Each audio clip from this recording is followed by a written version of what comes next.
1937. Right. Bette Davis's comeback from her war with Warner Brothers. She stomps out and wants better contract deals, more freedom of artistic expression, better films, better scripts, better directors, and they earmark this particular script for her. The song that we're talking about in particular, there's two songs, but the one we're going to talk about is called My Silver Dollar Man, written by Harry Warren and Al Dubin. So give me your reactions. Great song. Okay. Great song. Requires some belting chops to get that atmosphere out. And it's different from the Nora Prentice song in that the singer is not wandering through the club. She is the featured singer at the stand with the band. And as the camera pulls back, we see who was there on opening night of the club.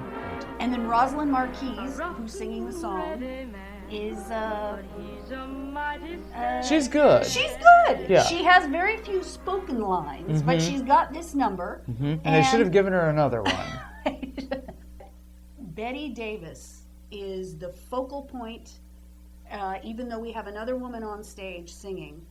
And she makes a cross in this movie that is one of the best crosses across the room I have ever seen. And it's amazing. A shoulder and leg and hip movement. And fringe and sparkles and and she, no one can do it like she can. Except a drag queen. Yeah. Of all of the songwriters that were in Hollywood, Harry Warren and Al Dubin, I'm thinking maybe even today they were probably the most successful. The biggest money makers even over Cole Porter. What this song, My Silver Dollar Man, has that is very reminiscent of what other Dubin and Warren songs have is that pulsing, longing, bluesy, we call it kind of like tarnished optimism. There is something so painful about the sound of the song, the lyrics, and yet there's a little pinprick of hope somewhere. And requires a gutsy performance.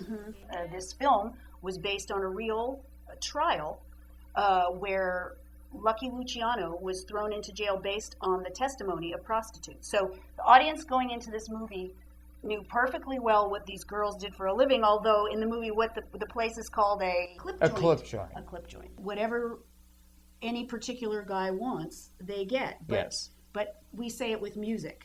There's some dialogue exchange that I think is the best representation of how music is a metaphor for sex.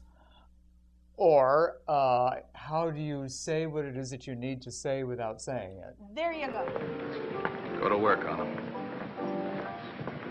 Well, how do you want it, honey? Soft and smooth or loud and hard? Soft and smooth. Only don't put them to sleep. Soft and sweet. And they pull out a piano and she goes and tears up a little number for the guy. Al Dubin had a very, very troubled life. He knew what it was like to hang around dangerous people, and he was no stranger to brothels and racetracks and owing people money. And I often thought that maybe he was writing a little bit about himself. Probably parted with a few silver dollars himself. Exactly. Yeah. He was also a wonderful craftsman, right? So you write about what you know. She never leaves me. Okay. So a bit of silver in my hand refers to the tack she's taking later, or just anyway, or that. Oh, that. Okay, he never leaves me. Oh, now I got it. Yeah. Okay. Oh, you little boy! I'm gonna have to teach you a thing or two. I need to get out more often. Okay. If he didn't have a dog, he'd still be divine.